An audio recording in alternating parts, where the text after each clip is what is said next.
എൻ്റെ ഒരു തമിഴ് ട്യൂട്ടറായിരുന്നു, തമിഴ് പഠിപ്പിച്ചു.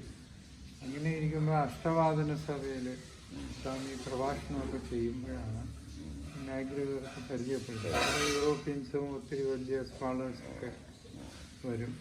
അവിടെ സ്വാമി ബ്രഹ്മസൂത്രത്തിൻ്റെ ശരിയായ ഭാഷ്യം, ശങ്കരാചാര്യ എഴുതിയ ഭാഷ്യമാണ് നമുക്കുള്ളത്. അതിൻ്റെ യോഗപരമായിട്ടുള്ള ദർശനങ്ങൾ ഉൾപ്പെടെയുള്ള ഇത് അവിടെ എഴുതി കൊടുത്തിട്ടുണ്ടെന്നാണ്. അത് നമ്മൾ അന്വേഷിച്ചിട്ട് കിട്ടിയില്ല. ആകെ കിട്ടിയത് ഗുണംകുടി മസ്താനെ പുകഴ്ത്തിക്കൊണ്ട് അദ്ദേഹം ഒരു ലേഖനം കൊടുത്തത് മദ്രാസ് യൂണിവേഴ്സിറ്റി പ്രസിദ്ധീകരിച്ചു. അത് നമുക്ക് കിട്ടിയിട്ടുണ്ട്. അപ്പം അവിടെ നിന്ന് മാഗ്രിഗർ മലബാർ കളക്ടറായിട്ട് പ്രൊമോട്ട് ചെയ്തിട്ടുണ്ട്. അപ്പോഴും സ്വാമിയെ കൂടെ അവിടെ വിളിച്ചു. സ്വാമിയെ വിളിച്ച് അവിടുത്തെ സൂപ്രണ്ടാണ്. അയ്യാ സ്വാമിയെ സൂപ്രണ്ട് സ്വാമി എന്ന് പറയുന്നത് ഈ കളക്ടറേറ്റിലെ സൂപ്രണ്ട് ഉദ്യോഗസ്ഥൻ. വാസ്തവത്തിൽ ഇവിടുത്തെ പോസ്റ്റ് മാനേജറിന് കോഴിക്കോട്.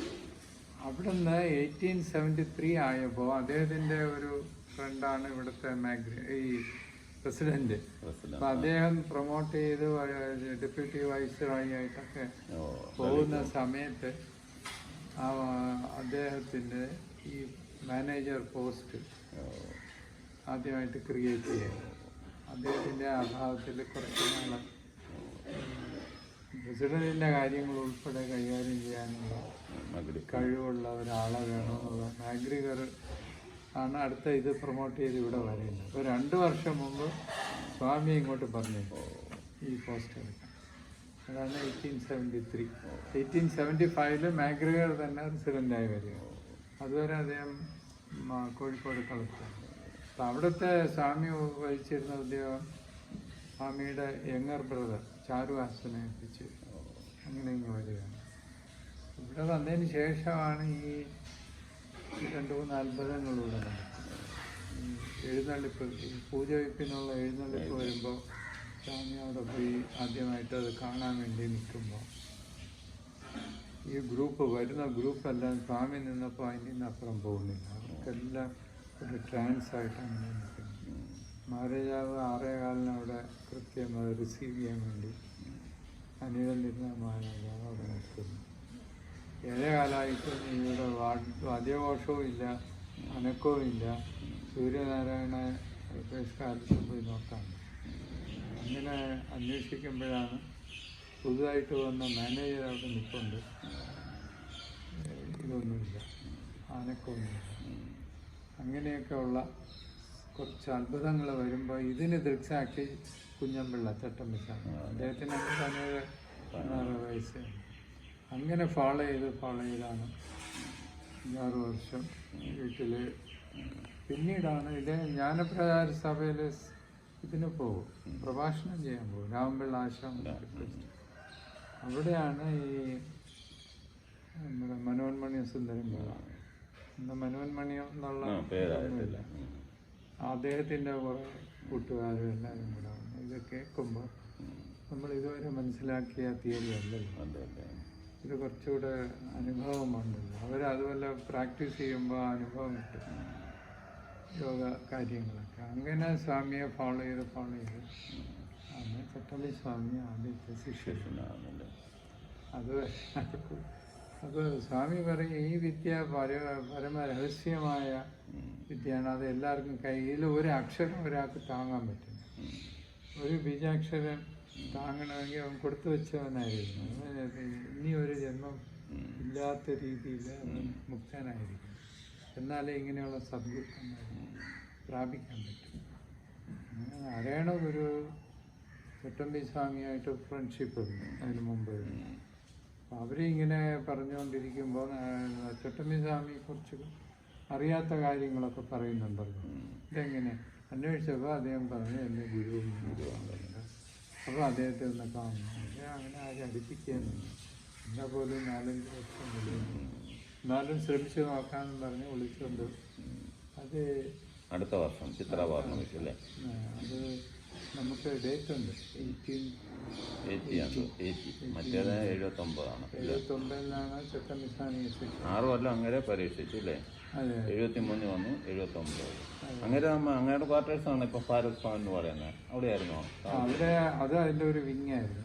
സനാട് ഉൾപ്പെടെ കംപ്ലീറ്റ് കോംപ്ലക്സ് മാനേജർ. അപ്പം അയ്യാസാമികൾ ശരിക്കും താമസിച്ചിരുന്ന വീട് ഏതായിരുന്നു, വസതി ഏതായിരുന്നു? സനാടും ആയിരിക്കും, നമുക്ക് വ്യക്തമല്ല. അല്ലെ ഭാരത് ഭവൻ? ഭാരത് ഭവനിലും അതിൻ്റെ ഔട്ട് ഹൗസ് പോലെ ആയിരുന്നു. ഒറ്റ കോമ്പൗണ്ടാണ്. കോമ്പൗണ്ട് കെയർ ഗൗരിയൊക്കെ താമസിച്ചിരുന്നത് അല്ലേ? ഇതിലല്ലേ യേശുദാസ് താമസിച്ചിരുന്ന പറയുന്ന ഭാരത് ഭവനില്ല അല്ലേ? യേശുദാസ് പഠിച്ചിരുന്ന കാലത്ത്, പിൽക്കാലത്ത്. അത് ഇപ്പറല്ലേ? അല്ല, അത് സംഗീത സഭ, സംഗീത കോളേജ് അല്ല, സംഗീത കോളേജിന്റെ പ്രിൻസിപ്പൽ അങ്ങയുടെ ഗുരുവിന്റെ ക്വാർട്ടേഴ്സ് ആയിരുന്നത്. അതിന്റെ കാർഷികത്തിലാണ് യേശുദാസ് പഠിക്കുന്ന കാലത്ത് താമസിച്ചിരുന്നത്. അത് MG രാജേഷൻ താമസിച്ചു. അല്ലല്ല, ഭാരത് ഭവൻ, ഇപ്പോഴത്തെ ഭാരത് ഭവൻ ആണോ?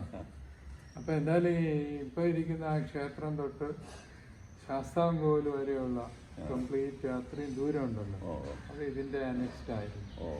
അപ്പൊ അവിടെയാണ് ഇവരെല്ലാം ഷെഡ് കെട്ടി താമസിച്ചത്. ഈ ക്ഷേത്രത്തിൽ ആരാധന, അവിടെ വലിയ ഹാളൊക്കെ കിട്ടി. സ്വാമിയുടെ വീട്ടില് ഇവർക്കെല്ലാം ഡെയിലി ഭക്ഷണം ഉണ്ട്. അവിടെ വരുന്ന എല്ലാവർക്കും സ്വാമിയുടെ ഭാര്യ കമലമ്മ ഭക്ഷണം കൊടുക്കും. വലിയ ഇതൊക്കെ വരുമ്പോൾ, തൈപ്പൂയം, വൈശാഖൊക്കെ വരുമ്പോൾ വലിയ ആഘോഷം. അത്രയും ആളുകൾ ഇവിടെ വരുമ്പോൾ അവർക്ക് ഇപ്പുറത്താണ് ചെയ്യുന്നത്. ഇങ്ങനെയൊക്കെയാണ് അന്നത്തെ കാലം.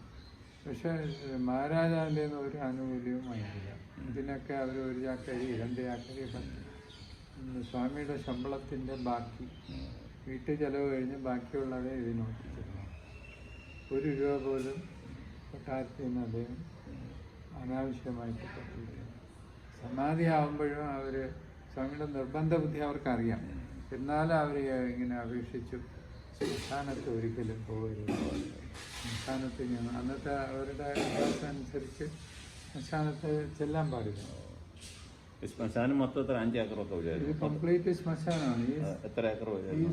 എൻ്റെ ചെറുതിലെ ഇപ്പുറത്ത് ബോഡി എഴുതിയിട്ടുണ്ട്, ഇപ്പുറത്തുണ്ട്, ഇപ്പുറത്തുണ്ട്, എല്ലാം ബോഡി.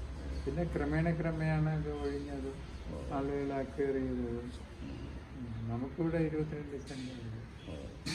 അല്ല, മൊത്തം ഇത് ഒരു 5 ഏക്കർ അത്രയൊക്കെ വരത്തില്ലേ അന്നത്തെ ഏരിയ? അതായിരിക്കും. 1909 ഇവിടെ ഒരു കല്ലറ കിട്ടും. സാധാരണ മരിച്ച ആളുകളെ കൊണ്ടുവന്ന് ഈ കുമ്മായം ഔട്ടർ ലെയറിലിടും. പിന്നെ ഈ ഭസ്മവും കർപ്പൂരം എല്ലാം കൂടെ മിക്സ് ചെയ്ത് ബോഡിയിലിടും. അങ്ങനെയൊന്നും അല്ല ഇത്.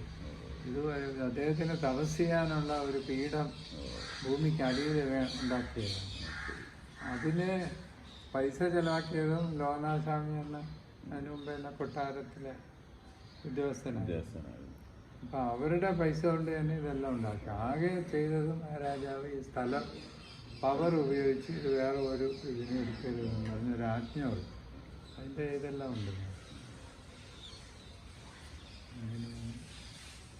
അപ്പോൾ ഇവിടെ ആരും വരണ്ട, ഇതിന് ഒരു നീക്കിയിരിപ്പോ അങ്ങനെയൊന്നും അവർ ലോനാസ്വാമി സമാധി ആകുമ്പോഴും ബ്ലാങ്ക് ആയിരുന്നു, ഒന്നുമില്ല.